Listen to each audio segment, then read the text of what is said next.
ಹರೇ ಶ್ರೀನಿವಾಸ. ಜಲಜ್ಯೇಷ್ಠ ನಿಭಾಕಾರಂ ಜಗದೀಶ ಪದಾಶ್ರಯಂ ಜಗತೀತಲ ವಿಖ್ಯಾತಂ ಜಗನ್ನಾಥ ಗುರುಂ ಭಜೆ.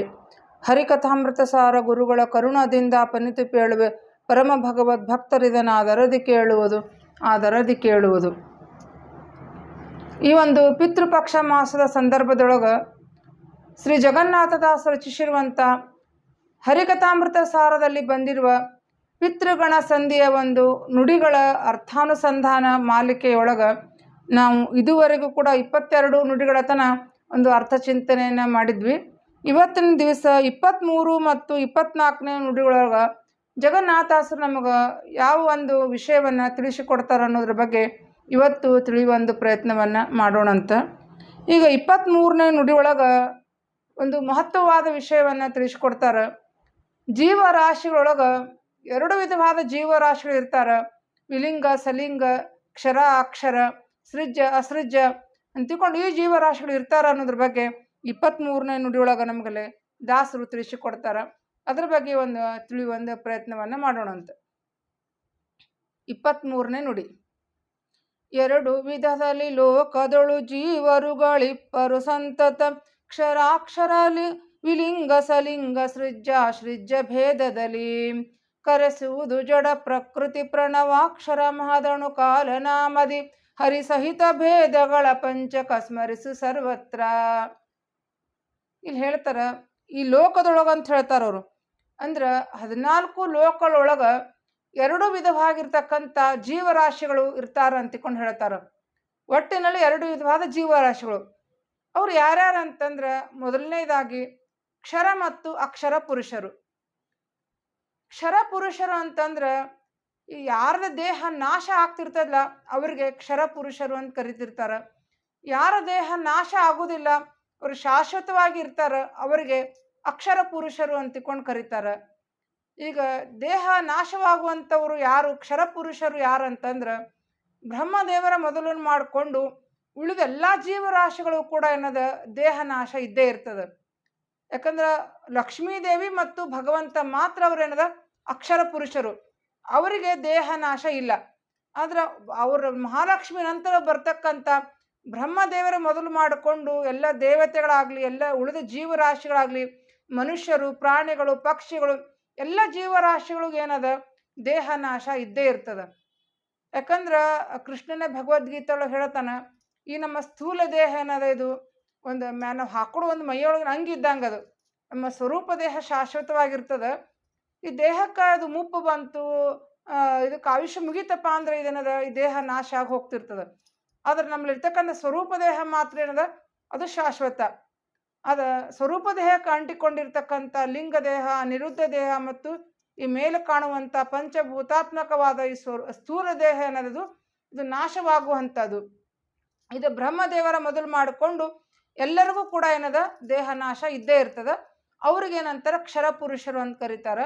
ಆಮೇಲೆ ಅಕ್ಷರ ಪುರುಷರು ಅಂತಂದ್ರೆ ಮಹಾಲಕ್ಷ್ಮೀ ದೇವಿ ಮತ್ತು ಭಗವಂತ ಶ್ರೀಹರಿ ಇವರಿಬ್ಬರು ಕೂಡ ಏನದ ದೇಹ ನಾಶ ಇಲ್ಲ. ಮಹಾಲಕ್ಷ್ಮೀ ದೇವಿ ದೇಶತಃ ಕಾಲತಃ ಆಕಿ ಭಗವಂತನಿಗೆ ಸಮ ಆಗಿದಳಕಿ. ಅಂದ್ರೆ ಭಗವಂತ ಯಾವುದೇ ಅವತಾರವನ್ನ ತಾಳಲಿ, ಯಾವುದೇ ರೂಪವನ್ನ ತಾಳಿದ್ರು ಕೂಡ ಏನದ ಮಹಾಲಕ್ಷ್ಮಿ ತನ್ನದೇ ಆದ ಒಂದು ರೂಪ ತೆಗೆದುಕೊಂಡು ಅಲ್ಲಿ ಭಗವಂತನಿಗೆ ಆಕಿ ಪತ್ನಿಯ ಸ್ಥಾನವನ್ನ ಕೊಟ್ಟಿರ್ತಾಳ. ಅದರ ಗುಣತಃ ಮಾತ್ರ ಏನದ ಮಹಾಲಕ್ಷ್ಮಿ ಭಗವಂತನಿಗಿಂತ ಅನಂತ ಗುಣದಿಂದ ಆಕಿ ಕಡಿಮೆ ಇದ್ದಾಳ ಅಂತಿಕೊಂಡು ಹೇಳ್ತಾರ. ಅನಂತ ಗುಣದಿಂದ ಲಕುಮಿಗಿಂತ ಅಧಿಕ ಪುರಂದರ ವಿಠಲನು ಅಂತಿಕೊಂಡು ಹೇಳ್ತಾರ. ಹಂಗ ಭಗವಂತನಕ್ಕಿಂತ ಲಕ್ಷ್ಮೀದೇವಿ ಅನಂತ ಗುಣದಿಂದ ಆಕಿ ಕಡಿಮೆ ಇದ್ದಾಳ. ಆದ್ರೆ ಇಬ್ರು ಕೂಡ ಏನದ ಅಕ್ಷರ ಪುರುಷರು, ಅವರಿಗೆ ದೇಹ ನಾಶ ಇಲ್ಲ.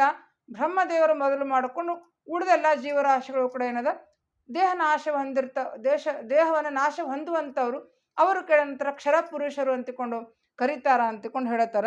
ಮುಂದೇನದ ವಿಲಿಂಗ ಸಲಿಂಗ ಅಂದ್ರೆ ಈಗ ಕ್ಷರ ಪುರುಷರು ದೇಹ ನಾಶ ಹೊಂದುವಂಥ ಜೀವರಾಶಿ ಇರ್ತಾರಲ್ಲ ಅವರೊಳಗೆ ಮತ್ತೆ 2 ಪ್ರಕಾರ ಬರ್ತಾರ, ವಿಲಿಂಗ ಮತ್ತು ಸಲಿಂಗ. ಅಂದ್ರೆ ವಿಲಿಂಗ ಅಂತಂದ್ರೆ ಏನಂದ್ರೆ ಯಾರದ ಲಿಂಗ ದೇಹ ಭಂಗ ಆಗಿರ್ತದ ಅವ್ರಿಗೆ ವಿಲಿಂಗ ಅಂತಿಕೊಂಡು ಕರೀತಾರೆ. ಯಾರಿಗೆ ಲಿಂಗ ದೇಹ ಇರುವುದಿಲ್ಲ ಅವರು ವಿಲಿಂಗರು. ಸಲಿಂಗ ಅಂತಂದ್ರೆ ಯಾರಿಗೆ ಲಿಂಗ ದೇಹ ಇರ್ತದ ಅವರು ಸಲಿಂಗರು. ಈಗ ಲಿಂಗ ದೇಹ ಅಂತಂದ್ರೆ ಈಗ ನಮ್ಮ ಸ್ವರೂಪ ದೇಹಕ್ಕೆ ಅದು ಮ್ಯಾಲೆ ಅಂಟುಕೊಂಡಿರ್ತದಂತ. ಈಗ ನಾವು ಕೊಬ್ಬರಿ ನೋಡ್ತಿರ್ತೀವಿ, ಕೊಬ್ಬರಿಗೆ ಮ್ಯಾಲ ಅದ್ರದ್ದು ಒಂದು ಲೇಯರ್ ಹಚ್ಕೊಂಡು ಕೂತಿರ್ತದ. ಕೊಬ್ಬರಿ ಒಳಗೆ ಬಿಳಿ ಕೊಬ್ಬರಿ ಇರ್ತದ. ಆ ಬಿಳಿ ಕೊಬ್ಬರಿ ಮೇಲೆ ಒಂದು ಬ್ರೌನ್ ಕಲರ್ ಒಂದು ಕಂದು ಬಣ್ಣದ ಒಂದು ಲೇಯರ್ ಪೊರೆ ಅಂಟ್ಕೊಂಡಿರ್ತದಲ್ಲ, ಹಂಗ ಸ್ವರೂಪ ದೇಹಕ್ಕೆ ಏನದ ಆ ಲಿಂಗ ದೇಹ ಅನ್ನೋದು ಅಂಟ್ಕೊಂಡಿರ್ತದಂಥದ್ದು. ನಮ್ಮ ಜೊತೆನೆ ಅನಾದಿ ಕಾಲದಿಂದ ನಮ್ಮ ಲಿಂಗ ದೇಹ ಆ ಸ್ವರೂಪ ದೇಹ ಜೊತೆನೆ ಇರ್ತದ. ಆದ್ರೆ ಅದು ಲಿಂಗ ದೇಹ ಯಾವಾಗ ಭಂಗ ಆಗ್ತದ ಅಂತಂದ್ರೆ, ಯಾವಾಗ ಮುಕ್ತಿಯೋಗ್ಯರಾಗಿರ್ತಕ್ಕಂಥ ಜೀವರಾಶಿಗಳು ಅವರು ಮುಕ್ತಿಗೆ ಹೋಗ್ತಾರ, ಆವಾಗ ಅವ್ರ ಲಿಂಗ ದೇಹ ಭಂಗ ಆಗ್ತದಂತೆ. ಆವಾಗ ವಿರಜಾ ನದಿಯೊಳಗ ಸ್ನಾನ ಮಾಡ್ತಾರ, ಆವಾಗ ಮುಕ್ತಿಯೋಗ್ಯರಾದ ಜೀವರ ಲಿಂಗ ದೇಹ ಭಂಗ ಆಗ್ತದಂತೆ. ಆ ವಿರಜಾ ನದಿ ಅಂತಂದ್ರೆ ಅದು ಭಗವಂತನ ಒಂದು ಬೆವರು ಅಂತಿಕೊಂಡು ಹೇಳ್ತಾರ. ಶುಭವಾದ ಶುಭ ಸ್ವೇದಾಪಳನಿಸಿದ ರಮಾಂಬಾತ ಬ್ರಹ್ಮಾಪರೋಕ್ಷಗಳಾದವರು ಲಿಂಗಾಂಗ ಕೆಡಿಸುಗಳು ಅಂತಿಕೊಂಡು ಹೇಳ್ತಾರ. ಅಂದ್ರೆ ಭಗವಂತನ ಶುಭ ಸ್ವೇದಾಪ ಅಂದ್ರೆ ಮಂಗಳಕರವಾದ ಬೆವರು ಏನದ, ಮಹಾಲಕ್ಷ್ಮಿ ಆ ರೂಪದಿಂದ ಬಂದು ಆಕೆ ವಿರಜಾ ನದಿಯಾಗಿ ವೈಕುಂಠದಲ್ಲಿ ಹರಿತಿರ್ತಾಳಂತ. ಯಾರು ಮುಕ್ಷಿಗೆ ಅಪರೋಕ್ಷ ಜ್ಞಾನವನ್ನ ಪಡ್ಕೊಂಡು ಮುಕ್ತಿಗೆ ಯೋಗ್ಯರಾಗಿರ್ತಾರ, ಆ ಜೀವರಾಶಿಗಳಿಗೆ ಏನದ ವಿರಜಾ ನದಿಯೊಳಗ ಸ್ನಾನ ಮಾಡುವಾಗ ಅವರ ಲಿಂಗ ದೇಹ ಅಲ್ಲಿ ಭಂಗ ಆಗ್ತದ, ಕೆಡತದ. ಸ್ವರೂಪ ದೇಹದಿಂದ ಅವ್ರ ಲಿಂಗ ದೇಹ ಬಿಟ್ಟುಕೊಂತಂದ್ರ ಅವರು ತಮ್ಮ ಶುದ್ಧವಾದ ಸ್ವರೂಪ ದೇಹದಿಂದ ಏನದ ಮೋಕ್ಷವನ್ನ ಕಾಣ್ತಾರ, ಭಗವಂತನನ್ನ ಕಾಣ್ತಾರ ಅಂತಿಕೊಂಡು ಹೇಳ್ತಾರ. ಅವರಿಗೆ ವಿಲಿಂಗರು ಅಂತಿಕೊಂಡು ಹೇಳ್ತಾರ. ಲಿಂಗ ದೇಹ ಭಂಗ ಆಗ್ತದ ಅವರಿಗೆ. ಅವರು ಲಿಂಗ ದೇಹ ಇರ್ಲಾರ್ದವ್ರು ಆಗ್ತಾರ ಅವಾಗ. ಈಗ ಸಾತ್ವಿಕ ಜೀವರಾಶಿಗಳಿಗೆ ಈ ರೀತಿ ಲಿಂಗ ದೇಹ ಭಂಗ ಆಗ್ತದೆ. ವಿರಜಾ ನದಿಗಳು ಸ್ನಾನ ಮಾಡೋದ್ರಿಂದ ಅವರ ಲಿಂಗ ದೇಹ ಭಂಗ ಆಗ್ತದೆ. ಆದ್ರೆ ಈಗ ದುಷ್ಟ ದೈತ್ಯರು, ದಾನವರು, ದುಷ್ಟರಾದ ಜೀವರಾಶಿಗಳ ಲಿಂಗ ದೇಹ ಹೆಂಗ ಭಂಗ ಆಗ್ತದೆ ಅಂತಂದ್ರ, ಅವ್ರಿಗೆ ಅವ್ರದ್ದು ಅವ್ರಿಗೇನು ಅಪರೋಕ್ಷ ಜ್ಞಾನ ಅವ್ರಿಗೇನು ಇರುವುದಿಲ್ಲ. ಅವರು ಅಂಧತಮಸ್ಸಿಗೆ ಹೋಗ್ಲಿಕ್ಕೆ ಯಾವಾಗ ಯೋಗ್ಯ ಆಗ್ತಾರ, ಅವ್ರ ಪಾಪದ ಕೂಡ ತುಂಬಿ ಬಂದು ಅವ್ರ ಪಾಪ ಹೆಚ್ಚಾಗಿ ಅವ್ರು ಅಂಧತಮಸ್ಸಿಗೆ ಹೋಗ್ಲಿಕ್ಕೆ ಯೋಗ್ಯರಾದಾಗ ವಾಯುದೇವರೇನದ ಅವರ ಲಿಂಗ ದೇಹವನ್ನ ತಮ್ಮ ಗದೆಯಿಂದ ಭಂಗ ಮಾಡ್ತಾರ ಅಂತಿಕೊಂಡು ಹೇಳ್ತಾರ. ತಮ್ಮ ಗದೆಯಿಂದ ಅವರ ದೈತ್ಯರ ಒಂದು ಲಿಂಗ ದೇಹವನ್ನ ಭಂಗ ಮಾಡ್ತಾರ ಅಂತಿಕೊಂಡು ಹೇಳ್ತಾರ. ಅವಾಗ ಅವ್ರದ್ದೇನದ ಅವರು ಲಿಂಗ ದೇಹ ಭಂಗ ಆಗಿ ಅವರು ಅಂಧತಮಸ್ಸು ಅಂತಿಕೊಂಡ ಒಂದು ಸ್ಥಾನವನ್ನ, ಕೊನೆ ಸ್ಥಾನ ಅದು ಕೇವಲ ದುಃಖದಿಂದ ಕೂಡಿರ್ತಕ್ಕಂಥ ಒಂದು ಅಂಧತಮಸ್ಸನ್ನ ಹೊಂದುತ್ತಾರ ಅಂತಿಕೊಂಡು ಹೇಳ್ತಾರ. ಅಂದ್ರೆ ಅವರು ಕೂಡ ಏನದಲ್ಲ ಲಿಂಗ ದೇಹವನ್ನ ಕಳ್ಕೊಳ್ಳೇಬೇಕು. ಮುಕ್ತಿಯೋಗ್ಯರಾದವರು ಮೋಕ್ಷ ಪಡ್ಕೊಂಡು ಅಲ್ಲಿ ಲಿಂಗ ದೇಹವನ್ನ ಕಳ್ಕೋತಾರ. ಯಾರು ದುಷ್ಟರು, ದಾನವರು, ದೈತ್ಯರು ಇರ್ತಾರ ಅವರಿಂದ ಅಂಧತಮಸ್ಸಿಗೆ ಹೋಗಿ ತಮ್ಮ ಲಿಂಗ ದೇಹವನ್ನ ಕಳ್ಕೋತಾರ. ಇವ್ರಿಗೇನದ ವಿಲಿಂಗ ಅಂತಿಕೊಂಡು ಕರೀತಾರ. ಆಮೇಲೆ ಸಲಿಂಗ ಅಂತಂದ್ರ ಇನ್ನು ನಮ್ಮಂಥವ್ರು, ಇನ್ನು ನಾವೇನು ನಮ್ಗಿನ ಮೋಕ್ಷ ಇಲ್ಲ, ಏನು ಈಗ ನಾವು ಇರ್ತೀವಿ, ನಮ್ಮ ಜೋಡಿ ಲಿಂಗ ದೇಹ ನಮ್ಮ ಜೋಡಿ ಇದ್ದೇ ಇರ್ತದೆ. ಈಗ ಅದು ಅಂದ್ರೆ ಅವ್ರು ನಮಗೇನಂತಾರ ಸಲಿಂಗ ಅಂತ ಕರೀತಾರ. ಲಿಂಗ ದೇಹ ಯಾರಿಗಿನ ಇರ್ತದ ಅವ್ರಿಗೆ ಸಲಿಂಗರು ಅಂತಿಕೊಂಡ ಕರೀತಾರ. ಆಮೇಲೆ ಇಲ್ಲ ಇನ್ ಮುಂದೆ ಹೇಳ್ತಾರ ಸೃಜ್ಯ ಅಂದ್ರೆ ಸಲಿಂಗ ದೇಹಗಳು ಯಾರು ಇರ್ತಾರಲ್ಲ ಅವ್ರೊಳಗೆ ಮತ್ತೆ 2 ಪ್ರಕಾರ ಬರ್ತಾವ, ಸೃಜ್ಯ ಮತ್ತು ಅಸೃಜ್ಯ. ಅಂದ್ರ ಇನ್ನ ಕೆಲವೊಬ್ರು ಏನಾಗಿರ್ತಾರ, ಸೃಜ್ಯ ಅಂತಂದ್ರ ಅವ್ರು ಭೂಮಿ ಮೇಲೆ ಹುಟ್ಟಿ ಬಂದಿರ್ತಾರ. ಅವರು ಆಮೇಲೆ ಅವ್ರಿಗೆ ಸೃಜ್ಯ ಅಂತ ಕರೀತಾರ. ಅಸೃಜ್ಯ ಅಂತಂದ್ರ ಅವ್ರಿನ್ನ ಭೂಮಿ ಮೇಲೆ ಬಂದಿರೋದಿಲ್ಲ, ಅವ್ರು ಭಗವಂತನ ಉದರದೊಳಗೆ ಇರ್ತಾರ.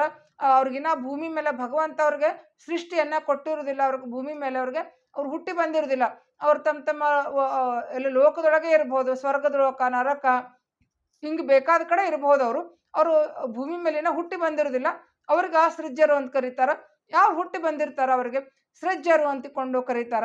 ಅಂದ್ರೆ ಈ ವಿಧವಾಗಿ ಮೂರು ತರವಾದ ಜೀವರಾಶಿಗಳು, ಕ್ಷರ, ಅಕ್ಷರ, ವಿಲಿಂಗ, ಸಲಿಂಗ, ಸೃಜ್ಯ ಮತ್ತು ಅಸೃಜ್ಯ ಅಂತಿಕೊಂಡು ಇಲ್ಲಿ ಹೇಳ್ತಾರೆ. 2 ವಿಧದಲ್ಲಿ ಲೋಕದಳು ಜೀವರುಗಳು ಇಬ್ಬರು. ಹಿಂಗೆ ಈ ರೀತಿಯಾಗಿ 2 ವಿಧವಾಗಿರ್ತಕ್ಕಂಥ ಜೀವರಾಶಿಗಳು ಇರ್ತಾರ ಅಂತಿಕೊಂಡು ಹೇಳ್ತಾರ. ಮುಂದೆ ಹೇಳ್ತಾರೆ ಕರೆಸುವುದು ಜಡ ಪ್ರಕೃತಿ ಪ್ರಣವಾಕ್ಷರ. ಆಮೇಲೆ ಜಡ ಪ್ರಕೃತಿ ಮತ್ತು ಪ್ರಣವ ಇವು ಕೂಡ ಏನದ ಅಕ್ಷರ ಅಂತಿಕೊಂಡು ಹೇಳ್ತಾರ. ಇವಕ್ಕೂ ಕೂಡ ನಾಶ ಇಲ್ಲ. ಜಡ ಪ್ರಕೃತಿ ಇದಕ್ಕೂ ಕೂಡ ನಾಶ ಇಲ್ಲ. ಮತ್ತು ಪ್ರಣವ ಅಂತಂದ್ರೆ ಓಂಕಾರ, ಅದಕ್ಕೂ ಕೂಡ ನಾಶ ಇಲ್ಲ ಅಂತಿಕೊಂಡು ಹೇಳ್ತಾರ. ಆಮೇಲೆ ಮಹದ್ ಅಣು ಕಾಲನಾಮದಿ ಹರಿಸಹಿತ ಭೇದಗಳ ಪಂಚಕ ಸ್ಮರಿಸು ಸರ್ವತ್ರ. ಅಂದ್ರೆ ಭಗವಂತ ಮಹತ್ ಮತ್ತು ಅಣುಕಾಲ ಅಂತಿಕೊಂಡು ಹೆಸರಿನಿಂದ ಕರೆಸ್ಕೋತಾನ ಅಂತ ಹೇಳ್ತಾರ. ಈಗ ಮಹತ್ ಕಾಲ ಅಂತಂದ್ರ ಸಂವತ್ಸರ, ಏನ, ಋತು, ಮಾಸ, ದೀರ್ಘ ಕಾಲಾವಧಿಗಳೇನಿರ್ತಾವಕ್ಕ ಮಹತ್ ಕಾಲ ಅಂತಿಕೊಂಡು ಕರೀತಾರ. ಅಣುಕಾಲ ಅಂತಂದ್ರ ಸ್ವಲ್ಪ ಸೆಕೆಂಡು, ನಿಮಿಷ, ತ್ರುಟಿ, ಹಿಂಗ ಅತಿ ಸಣ್ಣವಾದ ಸಮಯವೇನಿರ್ತದ ಅದಕ್ಕೆ ಅಣುಕಾಲ ಅಂತಿಕೊಂಡು ಕರೀತಾರ. ಇಲ್ಲೇ ಭಗವಂತನಿಗೆ ಏನು ಹೇಳ್ತಾರ, ಒಂದು ಕಾಲನಾಮದಿ ಅಂತಿಕೊಂಡು ಭಗವಂತನ ಕರೀತಾರ. ಭಗವಂತನಿಗೆ ಕಾಲ ಅಂತಿಕೊಂಡು ಹೆಸರಿಂದ ಕರೆಯಲ್ಪಡ್ತಾನ ಅಂತಿಕೊಂಡು ಹೇಳ್ತಾರ. ಒಂದ್ ಕಡೆ ಹೇಳ್ತಾರ ಕಾಲ ಕರ್ಮ ಗುಣ ಸ್ವಭಾವಗಳ ಲಯನು ತಾನಾಗಿ ಲಕ್ಷ್ಮೀಲೋಲ ತತ್ತತ್ರೂಪನಾಮದಿ ಕರೆಸುತ್ತೊಳಗಿದ್ದು ಲೀಲೆಯಿಂದಲೇ ಸರ್ವ ಜೀವರ ಪಾಲಿಸುವ ಸಂಹರಿಸಿ ಸೃಷ್ಟಿಪ ಮೂಲ ಕಾರಣ ಪ್ರಕೃತಿ ಗುಣ ಕಾರ್ಯಗಳ ಮನೆ ಮಾಡಿ ಅಂತಿಕೊಂಡು ಒಂದು ಹರಿಕಥಾಂಸಾರದ ಒಂದು ಕಡೆ ಹೇಳ್ತಾರೆ ದಾಸರು. ಅಂದ್ರೆ ಭಗವಂತ ಕಾಲ ಕರ್ಮ ಗುಣ ಈ ಒಂದು ಹೆಸರಿನಿಂದ ಕರ್ಸ್ಕೋತಾನಂತ, ಅದರೊಳಗೆ ಇದ್ದು ಏನದ ಒಂದು ಸೃಷ್ಟಿ ಸ್ಥಿತಿ ಲಯವನ್ನ ಮಾಡ್ತಾನ, ಇಲ್ಲ ಪ್ರಕೃತಿಯ ಮೂಲಕ ಎಲ್ಲ ಒಂದು ಜಗತ್ತನ್ನ ಸೃಷ್ಟಿ ಮಾಡ್ತಾನ ಅಂತಿಕೊಂಡು ನಮ್ಗಲೆ ಅದಕ್ಕೆ ಭಗವಂತನಿಗೆ ಕಾಲ ಅಂತಿಕೊಂಡು ಹೆಸರಿನಿಂದ ಕರಿತಾರ ಅಂತಿಕೊಂಡು ನಮ್ಗಲ್ಲೇ ಜಗನ್ನಾಥದಾಸರು ತಿಳಿಸಿಕೊಡ್ತಾರ. ಆಮೇಲೆ ಪ್ರಣವಾಕ್ಷರ ಮಹಾದಣು ಕಾಲ ನಮ್ದು ಹರಿಸಹಿತ ಭೇದಗಳ ಪಂಚಕ ಸ್ಮರಿಸು ಸರ್ವತ್ರ ಅಂತಿಕೊಂಡು ಹೇಳ್ತಾರ. ಇನ್ನು ಮುಂದಿನ ನುಡಿಯೊಳಗೆ ಏನದ ಭೇದ ಜೀವ ಭೇದ ಜಡ ಭೇದಗಳ ಬಗ್ಗೆ ತಿಳಿಸೋರಿದ್ದಾರ. ಅದನ್ನು ಈ ಕೊನೆ ಸಾಲೊಳಗೆ ಇಲ್ಲೇ ತಗೋತಾರ. ಹರಿಸಹಿತ ಭೇದಗಳ ಅಂದ್ರೆ ಭಗವಂತನ ಕೂಡ ಭಗವಂತನ ಜೊತೆ ಯಾರ್ಯಾರು ಭೇದಗಳನ್ನ ಹೊಂದಾರ, ಹರಿಸಹಿತ ಭೇದಗಳ ಪಂಚ ಭೇದಗಳನ್ನ ಎಲ್ಲಾ ಕಾಲದಲ್ಲಿ ಸ್ಮರಿಸು ಸರ್ವತ್ರ ಅಂತಿಕೊಂಡು ಇಲ್ಲಿ ಹೇಳ್ತಾ ಮುಂದಿನ ನುಡಿ ಒಳಗೆ ನಮಗೇನದಲ್ಲಿ 24ನೇ ನುಡಿ ಒಳಗೇನದ ಪಂಚಭೇದಗಳ ಬಗ್ಗೆ ಒಂದು ವಿಷಯವನ್ನ ನಮಗೆ ದಾಸರು ತಿಳಿಸಿಕೊಡ್ತಾರ. ಒಟ್ಟು 23ನೇ ನುಡಿ ಒಂದು ಸಂಕ್ಷಿಪ್ತ ಸಾರಾಂಶ ಏನಂತಂದ್ರೆ 14 ಲೋಕಗಳೊಳಗ 2 ಥರವಾದ ಜೀವರಾಶಿಗಳು ಇರ್ತಾರ. ಲಿಂಗ ಅಕ್ಷರ ಅಕ್ಷರ ವಿಲಿಂಗ ಸಲಿಂಗ ಸೃಜ್ಯ ಅಸೃಜ್ಯ ಅಂತಿಕೊಂಡು, ಆಮೇಲೆ ಇದು ಜಡ ಪ್ರಕೃತಿ ಮತ್ತು ಪ್ರಣವ ಓಂಕಾರ ಇವೇನದ ಅಕ್ಷರ ಇವಕ್ಕೂ ಕೂಡ ನಾಶ ಇಲ್ಲ ಅಂತಿಕೊಂಡು ಹೇಳ್ತಾರ. ಆಮೇಲೆ ಅಣು ಅಂದ್ರೆ ಭಗವಂತ ಕಾಲನಾಮಕನಾಗಿ ಕರೆಸಿಕೊಂಡು ಎಲ್ಲ ಜಗತ್ತನ್ನ ಸೃಷ್ಟಿಯನ್ನ ಮಾಡ್ತಾನ. ಮಹತ್ಕಾಲ ಅಣುಕಾಲ ಹಿಂಗೆಲ್ಲ ಕೂಡ ಕಾಲನಾಮಕನಾಗಿ ಭಗವಂತ ಇರ್ತಾನ ಅಂತ ಹೇಳ್ತಾ ಭಗವಂತನ ಪಂಚಭೇದಗಳನ್ನ ಎಲ್ಲ ಕಡೆ ಕೂಡ ನೀವು ಸ್ಮರಣೆ ಮಾಡ್ರಿ ಅಂತ ಹೇಳ್ತಾ 23 ನುಡಿ ಒಂದು ಸಾರಾಂಶವನ್ನು ನಮಗೆ ದಾಸರು ತಿಳಿಸಿಕೊಡ್ತಾರ. ಮುಂದೆ 24ನೇ ನುಡಿ ಒಳಗ ಪಂಚಭೇದಗಳ ಬಗ್ಗೆ ನಮಗೆ ದಾಸರು ತಿಳಿಸಿಕೊಡ್ತಾರ. ಅವತರ ಬಗ್ಗೆ ಏನ್ ಹೇಳ್ತಾರ ಅನ್ನೋದನ್ನ ನೋಡೋಣಂತ. ಜೀವರ ಭೇದ ಜಡ ಜೀವ ಜಡಗಳ ಭೇದ ಪರಮನು ಜೀವ ಜಡ ಸುವಿಲಕ್ಷಣನು ಎಂದರಿದು ನಿತ್ಯದಲ್ಲಿ ಈ ವಿರಿಂಚಾಂಡದಳು ಎಲ್ಲ ಠಾವಿನಲ್ಲಿ ತಿಳಿದೈದು ಭೇದ ಕಳೆವರದಳು ಅರಿತಚ್ಚುತನ ಪದವೈದು ಶೀಘ್ರದಲ್ಲಿ. ಇಲ್ಲಿ ಹೇಳ್ತಾರ ಜೀವ ಭೇದ ಇದೇನ ಪಂಚಭೇದ ತಾರತಮ್ಯ. ಇದು ಪಂಚಭೇದ ಮತ್ತು ತಾರತಮ್ಯ ಜ್ಞಾನ ಇದೇನದ ನಮ್ಮ ದ್ವೈತ ಸಿದ್ಧಾಂತದ ಒಂದು ಮಹತ್ವವಾದ ಒಂದು ಪ್ರಮೇಯ ಅಂತ ನಾವು ತಿಳ್ಕೋಬೇಕು. ನಮ್ಮ ಶ್ರೀಮದ್ ಆಚಾರ್ಯರು ನಮಗ ಒಂದು ದ್ವೈತ ಸಿದ್ಧಾಂತದ ಮೂಲ ತತ್ವವನ್ನು ನಮ್ಗೆ ಏನು ತಿಳಿಸ್ಕೊಡ್ತಾರ, ತಾರತಮ್ಯ ಅಂದ್ರೆ ಭಗವಂತನಿಗೆ ಮತ್ತು ಉಳಿದ ಎಲ್ಲ ದೇವತೆಗಳು ಇರ್ತಕ್ಕಂಥ ತಾರತಮ್ಯ ಜ್ಞಾನ ಮತ್ತು ಪಂಚಭೇದಗಳು. ಅಂದ್ರೆ ಎಲ್ಲ ಪಂಚಭೇದಗಳು ಯಾವ್ಯಾವ ಅಂತಂದ್ರೆ ಜೀವ ಭೇದ, ಜೀವ ಜಡ ಭೇದ, ಜಡ ಭೇದ, ಜೀವ ಈಶ ಭೇದ, ಜಡ ಈಶ ಭೇದ. ಇವು 5 ವಿಧವಾಗಿರ್ತಕ್ಕಂಥ ಪಂಚಭೇದಗಳು. ಇವು ಹೆಂಗಿರ್ತಾವ ಅನ್ನೋದನ್ನ ಮೊದಲು ನೋಡೋಣಂತ. ಜೀವರ ಭೇದ ಜಡ ಜೀವ ಜಡಗಳ ಭೇದ ಪರಮನು ಜೀವ ಜಡ ಸುವಿಲಕ್ಷಣನು ಎಂದರಿದು ನಿತ್ಯದಲ್ಲಿ. ಈ ಪ್ರಕಾರ ನಿತ್ಯದಲ್ಲಿ ತಿಳ್ಕೊಬೇಕಂತಕೊಂಡು ಹೇಳ್ತಾರ ಅವರು. ಈಗ ಜೀವರ ಭೇದ, ಈಗ ನೋಡ್ರಿ ಒಂದು ಜೀವರಾಶಿ ಇರ್ತಾರ. ಈಗ ಒಬ್ರು ಇದ್ದಂಗೆ ಇನ್ನೊಬ್ರು ಇರೋದಿಲ್ಲ. ಅವರ ಮುಖ ಆಕಾರನು ಚೇಂಜ್ ಇರ್ತದೆ, ಬದಲಾವಣೆ ಇರ್ತದೆ. ಆಮೇಲೆ ಅವ್ರ ತಕ್ಕಂಥ ಕಷ್ಟ ಸುಖಗಳು ಕೂಡ ಒಬ್ರಿದ್ದಂಗೆ ಇನ್ನೊಬ್ರಿಗೆ ಇರೋದಿಲ್ಲ. ನಾವು ನೋಡ್ತಿರ್ತೀವಿ ಜಗತ್ತಿನೊಳಗೆ, ನಿತ್ಯದಲ್ಲೂ ನೋಡ್ತೀವಿ. ಒಬ್ರಿದ್ದಂಗೆ ಇನ್ನೊಬ್ರು ಇರೋದಿಲ್ಲ. ಸಾಕಷ್ಟು ವ್ಯತ್ಯಾಸಗಳನ್ನು ನಾವು ಜೀವರಾಶಿಯೊಳಗೆ ನಾವು ಕೇಳ್ತೀವಿ. 5 ಬೆಟ್ಟು ಕೂಡ ಒಂದೇ ಸಮನಾಗಿರುವುದಿಲ್ಲ ಅಂತ ಹೇಳ್ತಾರ. ಹಂಗ ಜೀವರಾಶಿಗಳೊಳಗ ಎಷ್ಟು ನಾನಾ ನಮೂನೆ ನೋಡ್ತಿರ್ತೀವಿ ನಾವು. ಒಬ್ರೀಗ ನಾವು ಫಿಂಗರ್ ಪ್ರಿಂಟ್ ಕೂಡ ಏನಾದ್ರು ಒಬ್ರಿದ್ದಂಗೆ ಇನ್ನೊಬ್ರು ಫಿಂಗರ್ ಪ್ರಿಂಟ್ ಇರುವುದಿಲ್ಲ. ಈಗ ಹೆಬ್ಬೆಟ್ಟು ಒತ್ತಿಸ್ಕೋತಿರ್ತಾರ, ಒಬ್ರು ಹೆಬ್ಬಟ್ಟಿನ ಗುರ್ತು ಇನ್ನೊಬ್ರಿದಂಗೆ ಇರಂಗಿಲ್ಲ. ಭಗವಂತನ ಸೃಷ್ಟಿ ಹೆಂಗ ವಿಚಿತ್ರ ಅಂತಂದ್ರ ಒಬ್ಬರ ಜೀವರಾಶಿಗಳು ಇನ್ನೊಬ್ಬರ ಜೀವರಾಶಿಗಳು ಎಷ್ಟೊಂದು ಭೇದ ಇರ್ತದೆ ಅನ್ನೋದನ್ನ ನಾವು ಇದ್ರ ಮೂಲಕನೇ ನಾವು ತಿಳ್ಕೊಬಹುದು. ಒಬ್ಬರು ಮುಖ ಇಷ್ಟೊಂದು ಜಗತ್ತು ಒಬ್ರು ಇದ್ದಂಗೂ ಇನ್ನೊಬ್ರು ಇರುವುದಿಲ್ಲ. ನಾವು ನೋಡ್ತಿರ್ತೀವಿ. ಎಷ್ಟವ್ರ ಕಣ್ಣ ಮೂಗ ಎಲ್ಲ ಅಲ್ಲೇ ಇರ್ತಾವ ಖರೆ, ಆದ್ರೆ ನೋಡ್ಲಿಕ್ಕೆ ಏನದ ನಮಗ ಹೋಲಿಕೆ ಇದು ಬಹಳ ವ್ಯತ್ಯಾಸ ಇರ್ತದ. ಆಮೇಲೆ ಅವ್ರವ್ರದ್ದು ಸ್ವಭಾವ ಬೇರೆ ಇರ್ತದ, ಮತ್ತು ಅವರು ನಡ್ಕೊಳ್ಳೋ ರೀತಿ ಹಿಂಗೆ ಒಟ್ಟಿನಲ್ಲಿ ಏನದ ಜೀವರ ಭೇದವನ್ನ ನಾವು ಕಾಣ್ತಿರ್ತೀವಿ. ಈಗ ಪ್ರಾಣಿ ಪಕ್ಷಿ ಅವು ಕೂಡ ಏನದ ಜೀವಿಗಳೇನೆ, ಅವಕ್ಕೂ ಚೈತನ್ಯ ಇರ್ತದ. ಅವು ಕೂಡ ನಮ್ಮಿಂದ ಜೀವ ಭೇದ ಇವ. ಅವು ಪ್ರಾಣಿನೇ ಬೇರೆ ಇವ, ಪಕ್ಷಿನೇ ಬೇರೆ ಇವ, ಆಮೇಲೆ ಮನುಷ್ಯರೇ ಬೇರೆ. ಹಿಂಗೆಲ್ಲಾ ಜೀವರಾಶಿಗಳು ಏನದ ಅವೆಲ್ಲವೂ ಕೂಡ ಏನದ ಒಂದು ವಿಭಿನ್ನವಾಗಿವ.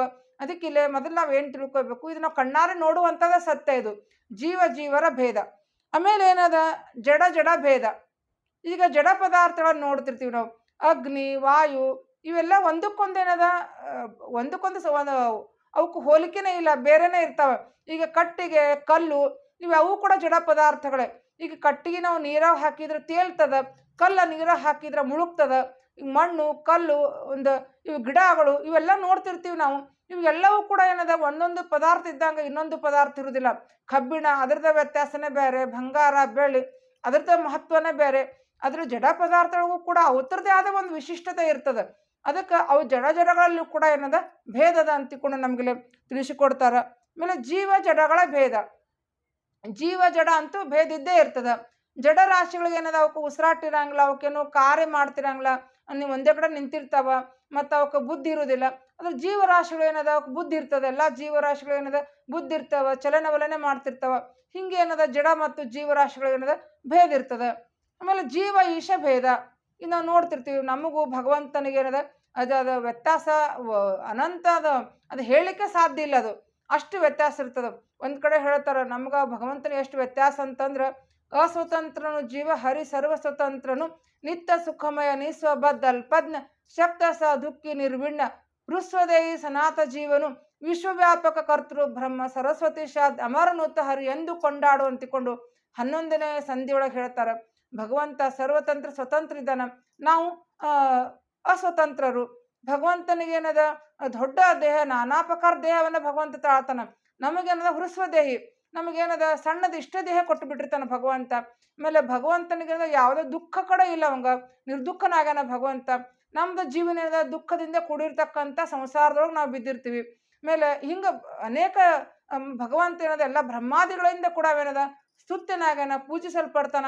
ಈ ರೀತಿ ಭಗವಂತನಿಗೆ ನಮಗೇನದ ಅದು ಸಾಕಷ್ಟು ವ್ಯತ್ಯಾಸಗಳಿರ್ತದೆ. ಅದಕ್ಕೆ ಭಗವಂತನಿಗೆ ಜೀವ ಈಶ ಭೇದ ಅಂತಿಕೊಂಡು ಭಗವಂತ ನಮ್ಮಿಂದ ಸಂಪೂರ್ಣವಾಗಿ ಭಿನ್ನನಾಗ್ಯಾನ ಅಂತಿಕೊಂಡು ಹೇಳ್ತಾರೆ. ಆಮೇಲೆ ಜಡ ಈಶ ಭೇದ. ಆಮೇಲೆ ಜಡ ಪದಾರ್ಥಗಳಿಂದ ಕೂಡ ಏನದ ಭಗವಂತ ಭಿನ್ನ ಆಗೇ ಇದ್ದಾನ.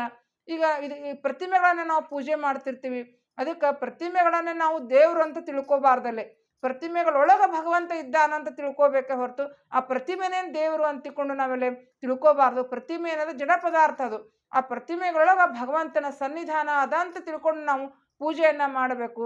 ಅದಕ್ಕೆ ಇನ್ನೊಂದು ಕಡೆನೂ ಹೇಳ್ತಾರೆ, ಸ್ತ್ರೀ ನಪುಂಸಕ ಪುರುಷ ಭೂ ಸಲಿಲ ನಲಾನಿಲ ಗಗನ ಮನಶಿ ಭಾನು ಕಾಲ ಗುಣ ಪ್ರಕೃತಿಯೊಳಗೆ ಒಂದೂ ತಾನಲ್ಲ ಅಂತ ಹೇಳ್ಕೊಂಡು ಹೇಳ್ತಾರೆ. 3ನೇ ಸಂಧಿಯೊಳಗೆ ಹೇಳ್ತಾರೆ, ಸ್ತ್ರೀ ಪುರುಷ ನಪುಂಸಕ, ಆಮೇಲೆ ಭೂಮಿ, ನೀರು, ವಾಯು, ಆಕಾಶ ಇವೆಲ್ಲವುಗಳಲ್ಲಿಯೂ ಕೂಡ ಭಗವಂತ ಇದ್ದಾನ. ಆದ್ರೆ ಅವು ಅಲ್ಲ ಅಂತಿಕೊಂಡು ಹೇಳ್ತಾರ. ಎಲ್ಲವನ್ನು ನಿಯಮನ ಮಾಡೋನು ಅವನೇ, ಖರೆ ಅವು ಅವ ಅಲ್ಲ ಅಂದ್ರೆ ಅವನಿಂದ ಅವನ ಭಿನ್ನ ಆಗ್ಯಾವ ಅಂತಿಕೊಂಡು ಹೇಳ್ತಾರ. ಅಂದ್ರೆ ಎಲ್ಲ ಪದಾರ್ಥಗಳು ಏನದ ಜಡ ಪದಾರ್ಥಗಳು ಕೂಡ ಏನದ ಭಗವಂತನಿಂದ ಅವು ಭಿನ್ನ ಆಗ್ಯಾವ ಅಂತಿಕೊಂಡು ಏನು ಹೇಳ್ತಾರ, ಜಡ ಈಶ ಭೇದ ಅಂತಿಕೊಂಡಲೆ ಹೇಳ್ತಾರ. ಈ ರೀತಿ ಏನದ ಜೀವರ ಭೇದ, ಆಮೇಲೆ ಜಡ ಭೇದ, ಜೀವ ಈಶ ಭೇದ ಮತ್ತು ಜಡ ಈಶ ಭೇದ ಅಂತಿಕೊಂಡು ಹೇಳ್ತಾರ. ಅದರ 3 ತತ್ವಗಳಿಲ್ಲ, ಜೀವ, ಈಶ ಮತ್ತು ಜಡ. ಈ 3 ತತ್ವಗಳೊಳಗ ಭಗವಂತ ಈಶ್ವರ ಮಾತ್ರ ಏನದ ಸರ್ವತಂತ್ರ ಸ್ವತಂತ್ರ ತತ್ವ ಅಂತಿಕೊಂಡಲ್ಲೇ ನಮಗ ದಾಸರು ಹೇಳ್ತಾರ. ಆಮೇಲೆ ಈಗ ಇನ್ನೊಂದು ನಾವು ತಿಳ್ಕೊಬೇಕಂತಂದ್ರೆ, ಮುಂದೆ ಈಶ ಭೇದ ಮಾಡಿಲ್ಲ. ಯಾಕಂದ್ರೆ ಭಗವಂತನಿಗೆ ಭೇದ ಇಲ್ಲ. ಭಗವಂತ ಅನೇಕ ಅವತಾರಗಳನ್ನ ತಾಳ್ತಾನ, ಅನೇಕ ರೂಪಗಳನ್ನ ತಾಳ್ತಾನ. ಆದ್ರೆ ಅಲ್ಲಿ ನಾವು ಏನದ ಅಲ್ಲಿ ಭೇದವನ್ನ ಮಾಡಬಾರ್ದು. ಎಲ್ಲ ಭಗವಂತನ ರೂಪಗಳಲ್ಲಿ ಅವತಾರಗಳಲ್ಲಿ ಯಾರು ಭೇದವನ್ನ ಮಾಡ್ತಾರ ಅವರು ದೈತ್ಯರು ಅಂತಿಕೊಂಡು ದೈತ್ಯ ತಾರತಮ್ಯ ಸಂಧಿ ಒಳಗೆ ನಮಗೆಲ್ಲ ದಾಸರು ತಿಳಿಸಿಕೊಡ್ತಾರ. ಅಂದ್ರೆ ಈಶ ಭೇದ ಇಲ್ಲ. ಅದರ ಭಗವಂತ ಉಳಿದ ಎಲ್ಲವುಗಳನ್ನು ಕೂಡ ವಿಲಕ್ಷಣನಾಗ್ಯಾನ. ಜಡ ಜೀವರಾಶಿಗಳಿಂದ ವಿಲಕ್ಷಣನಾಗಿ ಭಗವಂತ ತನ್ನದೇ ಆದ ಒಂದು ಮಹಿಮೆ ಉಳ್ಳವನಾಗ್ಯಾನ ಅಂತಿಕೊಂಡು ನಮಗೆಲ್ಲ ತಿಳಿಸಿಕೊಡ್ತಾರ. ಜೀವ ಜಡ ವಿಲಕ್ಷಣನು ಅಂತಿಕೊಂಡು ಎಲ್ಲವುಗಳ ಜೀವ ಜಡಗಳಿಂದ ವಿಲಕ್ಷಣನಾಗಿ ಇದ್ದಾನ ಅಂತಿಕೊಂಡು ಎಂದರಿದು ನಿತ್ಯದಲ್ಲಿಯೂ ಕೂಡ ನಾವೇನ ಇದನ್ನ ತಿಳ್ಕೋಬೇಕು ಅಂತಿಕೊಂಡು ಹೇಳ್ತಾರ. ಇದೊಂದು ಮಹತ್ವವಾದ ಪ್ರಮೇಯ ಅಂತಿಕೊಂಡು ಹೇಳ್ತಾರ. ಹಿಂಗೆ ನಾವು ತಿಳ್ಕೊಂಡ್ರೆ ಏನು ನಮ್ಗೆ ಯಾವ ಒಂದು ಸ್ಥಾನ ಸಿಗ್ತದ ಅನ್ನೋದನ್ನ ಹೇಳ್ತಾರ. ಎಂದರಿದು ನಿತ್ಯದಲ್ಲಿ ಈ ವಿರಿಂಚಾಂಡರು ಎಲ್ಲ ಠಾವಿರಲ್ಲಿ ತಿಳಿದ 5 ಭೇದ ಅಂತಿಕೊಂಡು ಹೇಳ್ತಾರವರು. ವಿರಿಂಚ ಅಂದ್ರೆ ಬ್ರಹ್ಮ, ಅಂದ್ರೆ ಬ್ರಹ್ಮಾಂಡದೊಳಗೆ ಎಲ್ಲ ಕಡೆ ತಿಳ್ಕೋರಿ ಅಂತ ಹೇಳ್ತಾರ ಅವರು. ಈ ಒಂದೇ ಕಡೆ ತಿಳ್ಕೊಳ್ಳೋದಲ್ಲ, ಈ ಇಡೀ ಬ್ರಹ್ಮಾಂಡದೊಳಗೆ ನೀವು ಎಲ್ಲ ಕಡೆ ಈ ಒಂದು ಪಂಚಭೇದವನ್ನ ತಿಳ್ಕೋರಿ ಅಂತ ಹೇಳ್ತಾರ. ಅಷ್ಟೇ ಅಲ್ಲದೆ ತಿಳಿದ 5 ಭೇದ ಕಳೆ ಬರದೊಳಗೆ ಅಚ್ಯುತನ ಪದವೈದು ಶೀಘ್ರದಲ್ಲಿ. ಕಳೆ ಬರದೊಳಂತಂದ್ರ ಈ ದೇಹದೊಳಗೂ ಕೂಡ ನೀವು ಏನದ ಭೇದವನ್ನ ತಿಳ್ಕೋರಿ ಅಂತ ಹೇಳ್ತಾರ ಅವರು. ಈ ನಮ್ಮ ದೇಹದೊಳಗೂ ಕೂಡ ಹೆಂಗ ಭೇದ ಅಂತಂದ್ರ, ಈಗ ನಾವು ನೋಡ್ತಿರ್ತೀವಿ ಸ್ಥೂಲ ದೇಹ ಇದು ಮ್ಯಾಲಿಂದು, ಇದು ಪಂಚಭೂತಗಳಿಂದ ಕೂಡಿರ್ತಕ್ಕಂಥ ದೇಹ. ಅದ್ರ ನಮ್ಮ ಒಳಗೆ ಬಿಂಬನಾಗಿ ಭಗವಂತ ಇದ್ದಾನ. ಮತ್ತೆ ನಮ್ಮ ಆತ್ಮ ನಮ್ಮ ಸ್ವರೂಪ ದೇಹನೂ ಅದ. ಅದು ನಮ್ಮ ಸ್ವರೂಪ ದೇಹ ಏನದ ಅನಾದಿಯಿಂದ ಕುಡಿರ್ತದ. ಅದ್ರ ದೇಹ ಏನದ ಪಂಚಭೂತಗಳಿಂದ ಕೂಡಿರ್ತಕ್ಕಂಥ ದೇಹ ಜಡವಾಗಿದ್ದಿದ್ದು, ಇದು ನಾಶ ಹೊಂದಿರ್ತದ. ಅದಕ್ಕೆ ನಮ್ಮಲ್ಲಿರ್ತಕ್ಕಂಥ ನಮ್ಮ ಸ್ವರೂಪ ದೇಹಕ್ಕೆ ಮತ್ತು ಈ ಸ್ಥೂಲ ದೇಹಕ್ಕೆ ಅನ್ನೋದು ಜಡವಾದ ದೇಹಕ್ಕೆ ವ್ಯತ್ಯಾಸ ಅದ, ಅಲ್ಲಿ ಭೇದ ಅದ. ಆಮೇಲೆ ನಮ್ಮೊಳಗಿರ್ತಕ್ಕಂಥ ಬಿಂಬನಾಗಿ ಭಗವಂತ ಇದ್ದಾನ, ಆ ಬಿಂಬನಿಗೆ ಮತ್ತು ನಮ್ಮ ಜೀವಕ್ಕೆ ಅಲ್ಲೂ ಕೂಡ ಭೇದದ ಅಂತಿಕೊಂಡು ಹೇಳ್ತಾರೆ. ಜೀವ ಮತ್ತು ಬಿಂಬನಿಗೆ ಅಲ್ಲೂ ಭೇದದ. ಅದಕ್ಕೆ ಕಳೆವರದಳು ಅಚ್ಯುತನ ಪದವೈದು ಶೀಘ್ರದಲ್ಲಿ. ಕಳೆವರದಳು ಕೂಡ ನೀವು ಇದನ್ನು ತಿಳ್ಕೊಂಡು ಭಗವಂತನ ಭೇದವನ್ನ ಭಗವಂತ ಯಾರಿಂದ ಭೇದವನ್ನ ಹೇಗೆ ಹೊಂದ್ಯಾನ ಅಂತಿಕೊಂಡು ತಿಳ್ಕೋರು ಅಂತಿಕೊಂಡು ಹೇಳ್ತಾರ. ಆಮೇಲೆ ಅಚ್ಯುತನ ಪದವೈದು ಶೀಘ್ರದಲ್ಲಿ ಅಂತಿಕೊಂಡು ಹೇಳ್ತಾರ ಅವರು. ಹಿಂಗ ನೀವು ಪಂಚಭೇದ ಜ್ಞಾನವನ್ನ ತಿಳ್ಕೊಂಡ್ರೆ ಅಂದ್ರೆ ನಿಮಗೆ ಅಚ್ಯುತನ ಪದವೈದು ಅಂತಂದ್ರೆ, ಅಚ್ಯುತನ ಪದ ಅಂತಂದ್ರೆ ಯಾವ್ದು ಅಂತಂದ್ರೆ ಮೋಕ್ಷ. ಅದನ್ನ ಭಗವಂತ ನಮಗೇನದ ಮೋಕ್ಷವನ್ನೇ ಕೊಡ್ತಾನ ಅಂತಿಕೊಂಡು ಹೇಳ್ತಾರ. ಒಂದು ಈ ತಾರತಮ್ಯ ಜ್ಞಾನ ಮತ್ತು ಈ ಪಂಚಭೇದ ಜ್ಞಾನ ನಮ್ಗೆ ಮೋಕ್ಷಕ್ಕೆ ಹಾದಿ ಕೊಡ್ತದೆ ಅಂತಿಕೊಂಡು ಹೇಳ್ತಾರ. ಒಂದ್ ಕಡೆ ಹೇಳ್ತಾರೆ, ತಾರತಮ್ಯ ಜ್ಞಾನ ಮುಕ್ತಿ ದ್ವಾರವೆನುಪುದು ಭಕ್ತ ಜನರಿಗೆ ತೋರಿ ಪೇಳಿ ಸುಖಾಬ್ದಿಯೊಳು ಲೋಲಾಡುವುದು ಭೂಸುರರು ಕ್ರೂರ ಮಾನವರಿಗಿದು ಕರ್ಣ ಕಠೋರವೆನಿಸುತ್ತಿಪ್ಪುದು ನಿತ್ಯದಲ್ಲಿ ಅಧಿಕಾರಿಗಳ ಅನುಪುವುದು ದುಸ್ತರ್ಕಿಗಳ ಬಿಟ್ಟು ಅಂತಿಕೊಂಡು ಹೇಳ್ತಾರ. ತಾರತಮ್ಯ ಜ್ಞಾನ ಅನ್ನೋದು ನಮಗೆ ಮುಕ್ತಿ ದ್ವಾರಕ್ಕೆ, ಮುಕ್ತಿಗೆ ಒಂದು ದ್ವಾರ ಅಂತಿಕೊಂಡು ನಮ್ಗೆ ದಾಸರು ನಮ್ಗೆ ತಿಳಿಸಿಕೊಡ್ತಾರ. ಆದ್ರೆ ಕ್ರೂರ ಮಾನವರಿಗೆ ಏನದ ಇದು ಕರ್ಣ ಕಠೋರ, ಕೆಲವೊಬ್ರು ಇದನ್ನ ಒಪ್ಪುವುದಿಲ್ಲ, ಅವ್ರಿಗಿದು ಕಠೋರ ಅನ್ನಿಸ್ಬೋದು.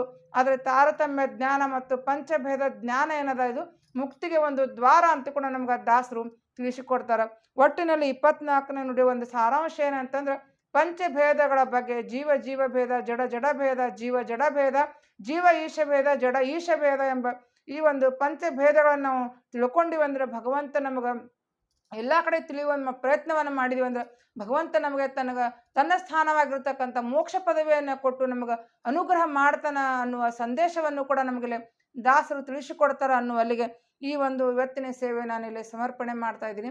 ಪ್ರತ್ಯಂತರ್ಗತ ಸಮಸ್ತ ಗುರುವಂತರ್ಗತ ಭಾರತೀರಮಣ ಮುಖ್ಯ ಪ್ರಾಣಾಂತರ್ಗತ ಬಿಂಬಮೂರ್ತಿ ಪ್ರೀತಾಂ ಪ್ರೀತೋಭವತು ಶ್ರೀ ಕೃಷ್ಣಾರ್ಪಣಮಸ್ತು. ನಹಂ ಕರ್ತ ಹರಿಕರ್ತ ನಹಂ ಕರ್ತ ಹರಿಕರ್ತ. ನಾಳಿನ ನುಡಿ ಒಳಗೆ 25 ಮತ್ತು 26ನೇ ನುಡಿ ಒಳಗೆ ದಾಸರು ಏನನ್ನ ತಿಳಿಸಿಕೊಡ್ತಾರೋ ಅನ್ನೋ ಬಗ್ಗೆ ತಿಳಿಯುವ ಒಂದು ಪ್ರಯತ್ನವನ್ನ ಮಾಡೋಣಂತ.